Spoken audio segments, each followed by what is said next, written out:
The first time Amara realized her family no longer saw her as a daughter was the night her aunt locked the front door and quietly took away her phone. "You won't need distractions anymore," Aunt Celine said without emotion. Amara stood frozen in the middle of the hallway, still wearing her school uniform, her backpack hanging from one shoulder. At first, she thought it was punishment for coming home late from the library. But then she noticed the suitcase near the stairs. And the expensive dress laid carefully across the couch. A cold feeling spread through her chest. "What's going on?" she asked softly. Her aunt looked at her with eyes that held no warmth. "You're getting married in 2 weeks." The words didn't feel real. Amara blinked slowly, waiting for someone to laugh, to explain it was a joke. No one did. Her uncle sat silently near the window, staring at the floor like he suddenly found it interesting. The ticking clock on the wall sounded louder than her heartbeat. "I said no," Amara whispered. "You were not asked," Celine replied. Those words followed her long after that night. Like chains wrapped around her ribs. Amara was 19 years old. She had dreams once. Simple dreams. She wanted to become an architect.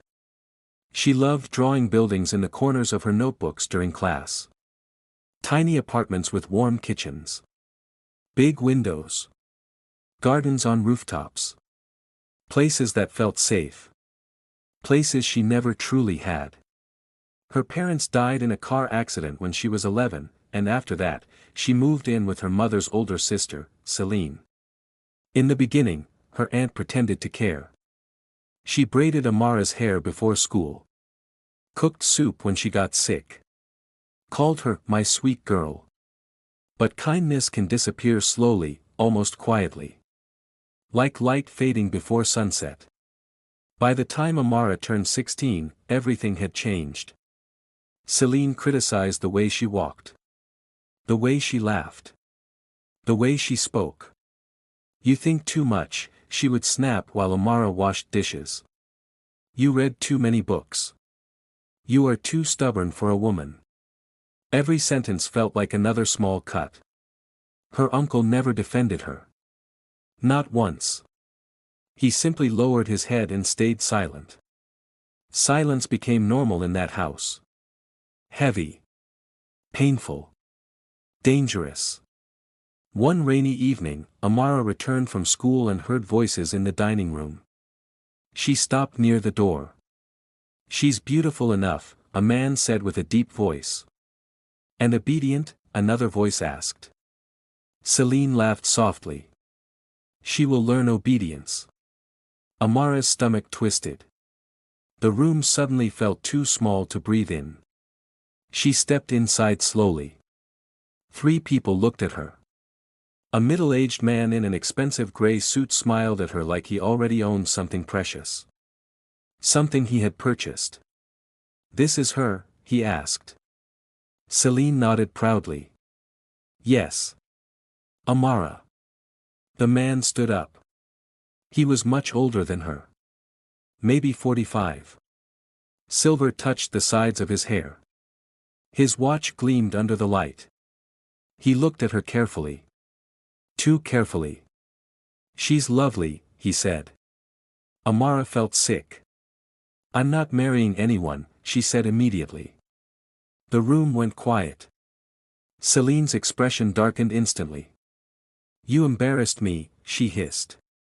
"I don't care," Amara answered, though her voice trembled. The man smiled again, but this time the smile felt colder. "Young women are emotional," he said calmly. "She'll accept reality soon." Reality. Amara hated that word. Because for them, reality meant surrender.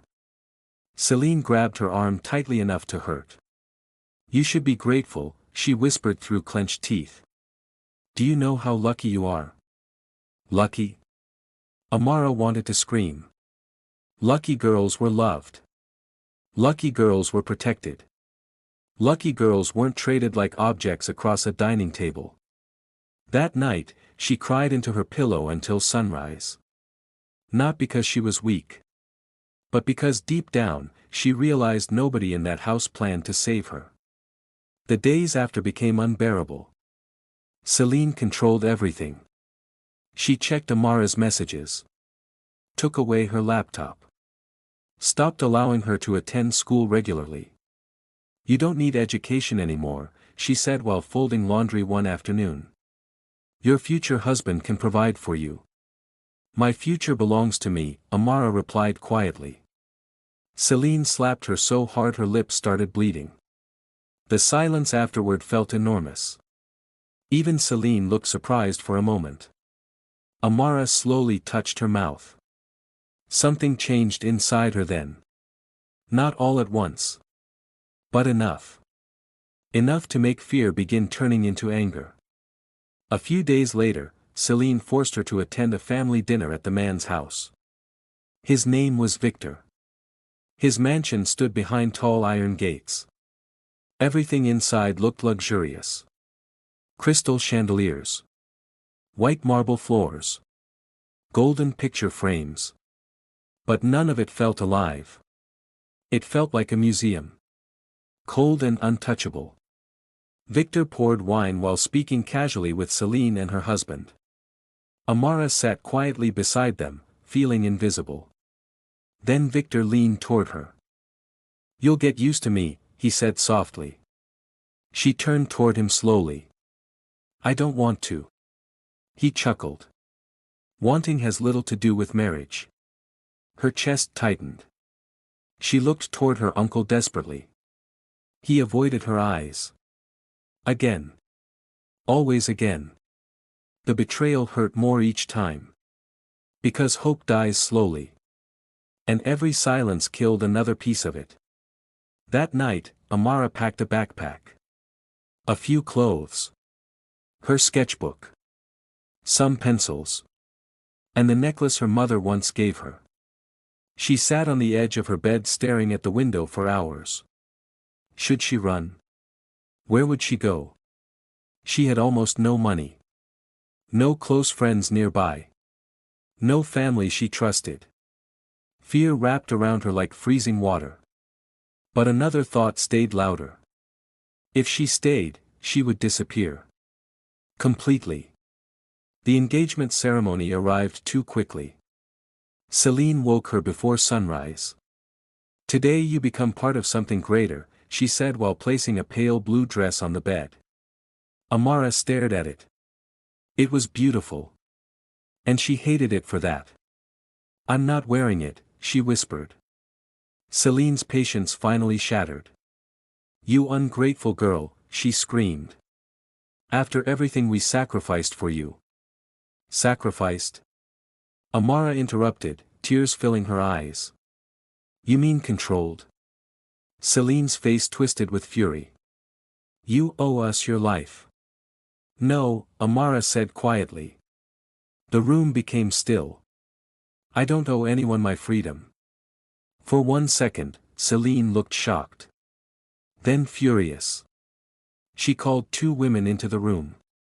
"Help her dress." Amara backed away immediately. "No." The women hesitated. "Please don't do this," Amara begged. But they still approached her. Still held her arms. Still forced the dress over her shoulders while she cried. And the worst part. The worst part. Was seeing her uncle standing near the doorway watching everything happen. Doing nothing. Again. When they finished, Amara looked at herself in the mirror. A stranger stared back. Beautiful. Broken. Empty.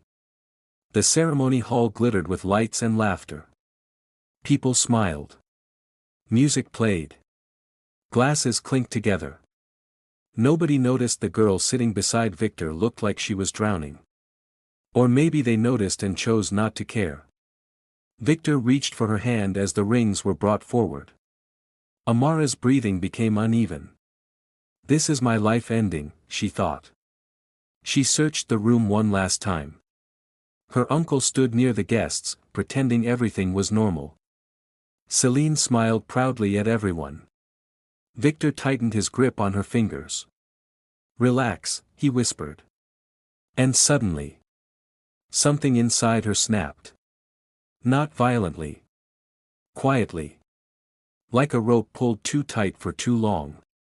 Amara slowly pulled her hand away. The room fell silent. Victor frowned. What are you doing? Amara stood up. Her knees shook. Her heart pounded so hard it hurt. But when she spoke, her voice came out clear. I won't do this. Whispers spread instantly across the hall. Celine's face turned pale with rage. Sit down, she hissed.